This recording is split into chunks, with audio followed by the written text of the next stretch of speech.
आज का विषय है इतिहास। इतिहास में है हर्यक वंश, शिशुनाग वंश, नंद वंश, मौर्य वंश, शुंग वंश, सातवाहन वंश, कुषाण वंश, गुप्त वंश और मौखरी वंश। इसका पहला पार्ट मैं बना चुका हूँ, यह दूसरा पार्ट है। आप लोग चाहें तो मेरा चैनल पर जा करके पहला पार्ट देख सकते हैं। चलते बिना समय गवाए एक नंबर शुरू करते हैं।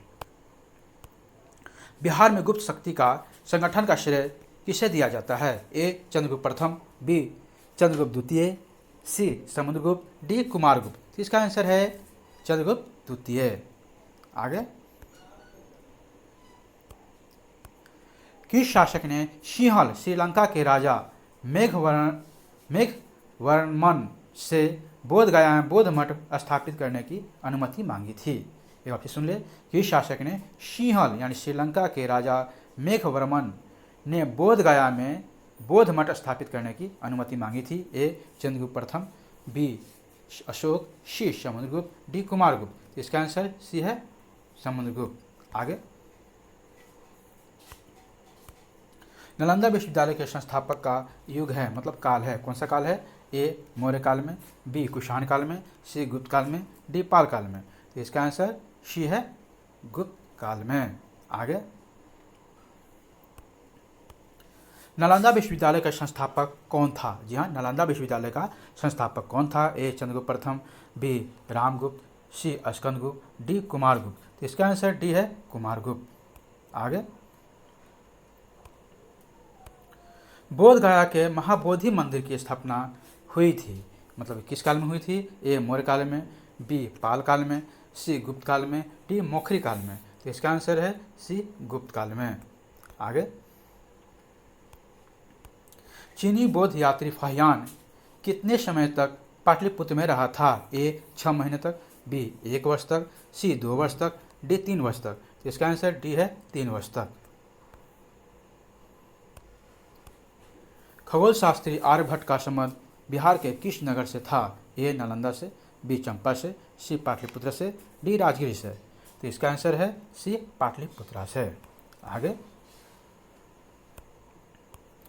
चीनी बौद्ध तीर्थयात्री ह्वेनसांग ने बिहार के किस विश्वविद्यालय में अध्ययन किया था? ए उदंतपुरी, बी विक्रमशिला, सी नालंदा, डी श्वेतपुर। तो इसका आंसर है सी नालंदा। आगे, चीनी बौद्ध तीर्थयात्री इति सिंह बिहार के किस विश्वविद्यालय में 10 वर्षों तक अध्ययन किया था? जी हाँ, तो इसका आंसर बताइए।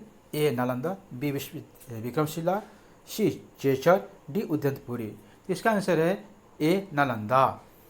आगे, महाबोधि वृक्ष को क्षति पहुंचाने वाला शासक कौन था? जी हाँ, महाबोधि वृक्ष को क्षति पहुंचाने वाला शासक कौन था? ए ग्रहवर्मन, बी हर्षवर्धन, सी शशांक, डी राजवर्धन। तो इसका आंसर है सी शशांक। आगे, गुप्त वंशी शासक किस धर्म को मानने वाले थे? ए जैन, बी बौद्ध, सी वैष्णव, डी शैव। तो इसका आंसर बी है बौद्ध। आगे,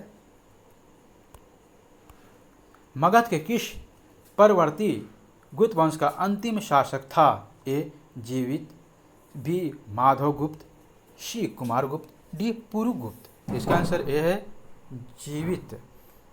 आगे, गुप्त काल की समाप्ति के बाद किस वंश का शासक मगध में स्थापित हुआ? शासक नहीं शासन हुआ।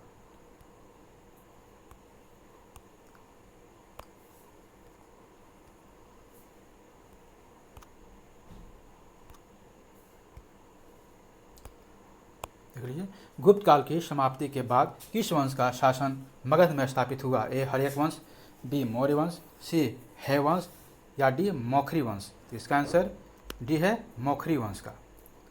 आगे,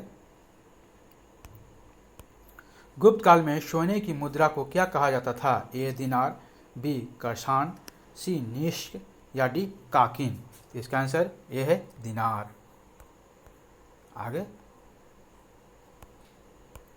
गुप्त काल का प्रसिद्ध खगोल शास्त्री कौन था? ए भास्कराचार्य, बी वराहमिहिर, सी आर्यभट्ट, डी ब्रह्मगुप्त। इसका आंसर सी है आर्यभट्ट। आगे, गुप्त काल में भगवान बुद्ध की कांस्य निर्मित प्रतिमा कहाँ से प्राप्त हुई है? ए सुल्तानगंज, बी बोधगया, सी अजंता या डी मथुरा से? तो इसका आंसर है डी मथुरा से। आगे, गुप्त वंश के किस शासक ने हुनों को पराजित किया? यहाँ गुप्त वंश के किस शासक ने हुनों को पराजित किया? ए स्कंदगुप्त, बी चंद्रगुप्त द्वितीय, सी समुद्रगुप्त, डी रामगुप्त। इसका आंसर ए है स्कंदगुप्त। आगे, सती प्रथा का पहला उल्लेख कहाँ से मिलता है? ए भीतरगांव लेख से, बी एरन अभिलेख से, सी विलसत स्तंभ लेख से या डी भीतरघात स्तंभ लेख से? इसका आंसर बी है एरन अभिलेख से। आगे, गुप्त वंश के अंतिम दिनों में किस नगर का पूर्ण पतन हो गया? ए कन्नौज, बी उज्जैन, सी पाटलिपुत्र या डी उपयुक्त में से कोई नहीं? तो इसका आंसर सी है पाटलिपुत्र। आगे, ह्वेनसांग ने किस गुप्त शासक को नालंदा विश्वविद्यालय का संस्थापक माना? ह्वेनसांग ने किस गुप्त शासक को नालंदा विश्वविद्यालय का संस्थापक माना? ए विक्रमादित्य, बी स्कंदगुप्त, सी समुद्रगुप्त या डी उपयुक्त में से कोई नहीं? इसका आंसर ए है विक्रमादित्य। यहाँ तक बनने के लिए थैंक यू, शुक्रिया, बहुत बहुत धन्यवाद।